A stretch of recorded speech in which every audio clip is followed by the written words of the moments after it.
Hi guys, welcome back to my kitchen and welcome to Ignite. So I'm sat here by the scoreboard, so I'm sure you want to know the scores. So Charlotte, you are up to 36 points and Nathan catching up fast on 33. Joshua and Andrew, you are still not far behind. Not to worry guys, do you know when lockdown is over and we get to meet again back in the den, there will be prizes for everybody, don't you worry. Of course, one of the ways that you can win prizes and get a score up on the board is to let me know the crazy fact that I hide in the Bible verses in our WhatsApp Bible reading group. So this week's fact was all about armadillos. If you can tell me the fact, I will get you some points up. We had great fun when we met on Wednesday for Jitsi, didn't we? Talking about Star Wars, relating that to our faith, and we were thinking about how we could see God in creation, in everything around us. Just was a really fun time, great games, and we ended with a lovely prayer session. If you didn't make it this week, don't worry, it will be great to see you next week. So another way to get some points on the board is to give me some ideas for how people can get on and do different things during lockdown. So this week we had some ideas for drawing and painting or making a craft or trying a new craft.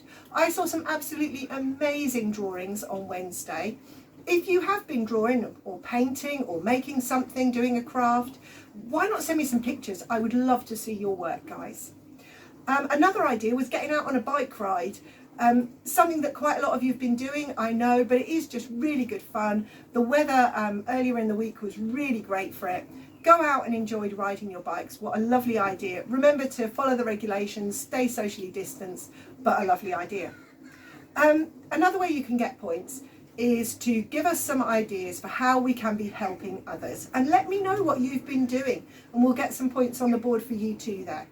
So the ideas that came out of our meeting on Wednesday were talking to everybody. Talk to your neighbours, talk to your family, talk to your friends, keep supporting them. Really important that you stay in touch with people. Lots of people who just want a conversation. So just go ahead and chat, why not? But of course, social media is out there. You can use your social media. Why not have a video chat with your family or some of your friends?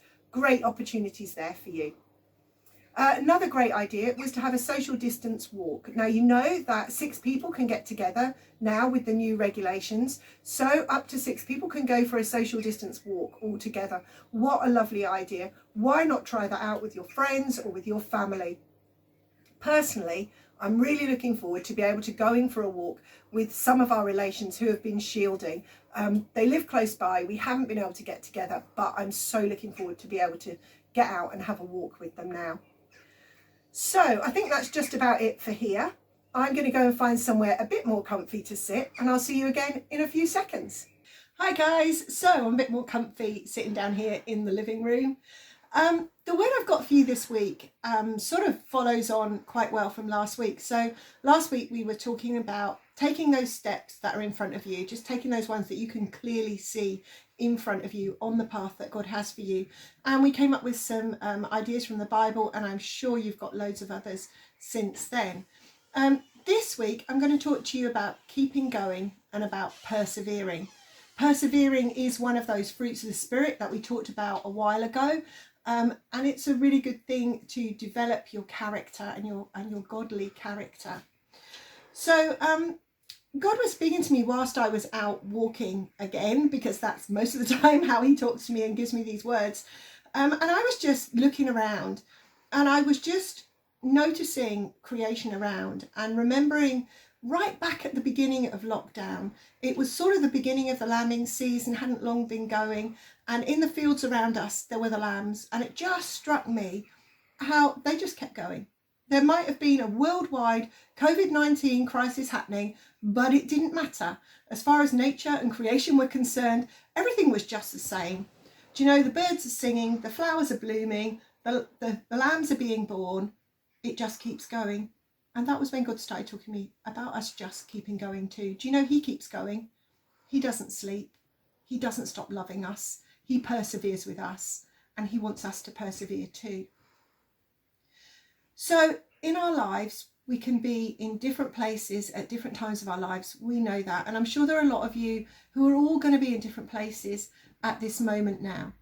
Sometimes everything is going absolutely swimmingly and we can keep doing all the stuff that we know God wants us to do, heading where we're heading with him, and everything is great. But at other times, you're just in a battle, or you're stuck in the mud, you're struggling, it's hard, and you start wondering, is there any point to this? Shall I keep going? Should I keep following God and doing these steps and these things that he's been letting me do and showing me how to do? Is that the way I should be going? Well, at that moment, you should ask yourself, has God told you to do anything else? And if he hasn't, keep going. Just keep going. I've been through tons in my life and I could tell you a ton of stories, but I thought I would just share one about my husband at this time. So when we're persevering, we could be persevering in prayer for someone. We could be persevering in prayer for healing for ourselves or someone else. It could be for salvation. But also it's just persevering and keeping going in those steps like we were talking about last week, and just keep going and living our lives the way that God wants us to live. I prayed for my husband to see salvation, to be saved for 15 years. I could have stopped. There were plenty of tough times. It was not always easy. I could have changed my mind, but I firmly clung to that promise that God tells us that salvation is for our household, for our whole family. And I was determined to see him saved, and I knew that he should be, and that was exactly what God wanted. So I kept praying for him. And the last couple of years of his life, he was not well. He was very ill. Kept praying for his healing, saw some amazing healing miracles when doctors would give him maybe not even 50-50 chance. And he came through because of God. And I was still waiting on his salvation. And you know, in the end, not long before he passed away, he was saved. I am so glad that I persevered. I'm so glad I kept going. And I really want to encourage you to just keep going, keep persevering in your walk with God right the way through your lives. So I'm going to cover a couple of stories in the Bible, and I just thought I would start with Jesus's parable of the persistent widow. So this is in Luke 18. And I'm just going to read this. So one day, Jesus told his disciples a story to show that they should always pray and never give up. There was a judge in a certain city, and he said, who neither feared God nor cared about people. And a widow of that city came to him repeatedly, saying, give me justice in this dispute with my enemy. But the judge ignored her for a while, until finally he said to himself, I don't fear God or care about people, but this woman is driving me crazy. I'm going to see that she gets justice, because she is wearing me out with her constant requests. And then the Lord said, learn a lesson from this unjust judge. Even he rendered a just decision in the end. So don't you think that God will surely give justice to his chosen people who cry out to him day and night? Will he keep putting them off? I tell you, he will grant justice to them quickly. So Jesus is saying, don't give up. Keep persevering. Keep persevering when you're praying, and in your life too, in where you're going and in where God is taking you. And then it finishes with this little sentence. But when the Son of Man returns, how many will he find on the earth who have faith? To keep walking God's way, to keep persevering and to keep going, we need faith. Now, another person who I absolutely love to talk about, as you well know, because we were talking about him at the beginning of lockdown, is David. Absolutely one of my favourite Bible heroes. And David is somebody who just kept going throughout his life. So he started off as a shepherd boy. He was considered irrelevant when the prophet Samuel came to town. They were having a big party. Samuel was going to anoint the king. David was the youngest one in the family, wasn't even invited, and was out looking after the sheep. But he was the guy who was anointed king. And then what happened in his life? Well, for a while, nothing, absolutely nothing. And then one day he gets up and his dad says, oh, go and check how your brothers are in the army, take them some provisions. And then he meets Goliath and he beats Goliath. Wow, what faith to do that. But what happened then? Well, actually, not very much. He went to and from the palace for a while, playing his harp to help Saul when he was struggling. And then after a while, he was living at the palace more. He made friends with Saul's son. They learned the ways of being in the army and of battling. But then Saul just decreased, got worse and worse, and in the end was trying to kill David. And there was nothing Jonathan could do about it. And so at that point, he lost his best friend. He had to leave, he had to run away, he had to become an outlaw, constantly on the move, running away from Saul. But he kept going. He could have given up at any point, but he didn't. He had faith in the God he knew and he trusted. He knew he was anointed king. He didn't know how it was going to happen, but he kept going, doing what God was leading him to do. He actually ended up living in Philistine, in the enemy territory. Absolutely incredible. No idea, I'm sure, how he was going to become king. But eventually he did. But do you know what? It didn't stop there. He still had to keep going. At that point, him and his army sent out to conquer the promised land. And each year when the battles happened, they would all travel out and fight those battles to win the promised land for God's people. He is an amazing example of somebody who from a really young age persevered and had incredible faith.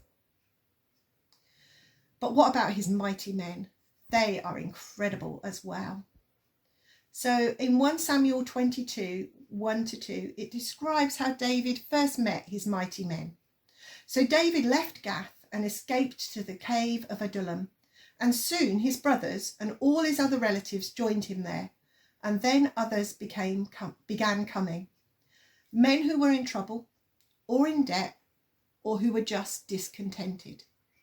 Those are the guys who became his mighty men. They don't sound like it, do they? But they became his mighty men because they kept going. They had faith and they persevered. When David was dying, he remembered his mighty men, and we have that written down in 2 Samuel. And I would encourage you to go and look. It's 2 Samuel chapter 23. Go and see how incredible his mighty men were. They got their name for fighting in battle, for not giving up, for persevering. So here's a few of them. Jashobeam. He once used his spear to kill 800 enemy warriors in a single battle. Eleazar and David stood together against the Philistines, and Eleazar killed the Philistines until his hand was too tired to lift his sword. Shammah, he held his ground in the middle of the field of lentils and beat back the Philistines single-handed. How incredible were these mighty men? Remember where they came from? They were men who were in trouble or in debt or who were just discontented. They were men who kept going. They were men who kept persevering. Even when the odds seemed incredible, they didn't stop. What an amazing encouragement in our walk with God they are. At one time, Jesus was approached by the father of a man who had a son possessed by a demon. And he didn't have a great report of the disciples. And he said, "Your disciples have tried praying for my son and it hasn't worked. And what's going on?" Well, Jesus wasn't very happy, a bit frustrated, if Jesus could be frustrated. And then he prayed for the boy and the demon was gone. But later, when it was quiet, the disciples came to Jesus, and it's in Matthew 17, and they asked, "Well, why couldn't we heal this boy? Why couldn't we see the demon go?" And Jesus said to them, "Because you have so little faith. Truly, I tell you, if you have faith as small as a mustard seed, you can say to this mountain, 'Move from here to there,' and it will move. Nothing will be impossible for you." Do you know there's places in the Bible where that little faith is actually a translation of just not going on for long enough, just not keeping going. And potentially that's what they were doing that day. They just didn't keep going on long enough. They didn't keep going. They didn't persevere. And that's what Jesus was encouraging them to do. Keep going. You know, as we keep walking, as we keep persevering in our lives, sometimes things don't happen and we don't understand that. Sometimes things take a long time for God to act suddenly. Let me say that again. Sometimes it takes a long time for God to act suddenly, but he does. You don't know what's round the corner with God. You have no idea. So why not keep going until you see it? There'll be giants. There'll be giants in your path. Stuff is not always easy. We know that. The enemy will come, and do you know what? He'll try and turn molehills into mountains. But what did Jesus just say? God can move mountains. We've just got to keep persevering in the way we're going. I love this verse from 2 Corinthians. It's something that's actually on the lock screen of my phone, and it encourages me all the time, but particularly when I'm having troubled times. We are hard pressed on every side, but not crushed. We are perplexed, but we are not in despair. Persecuted, but not abandoned. Struck down, but not destroyed. Ignite, this is my prayer for you. That you are people who are going to keep going.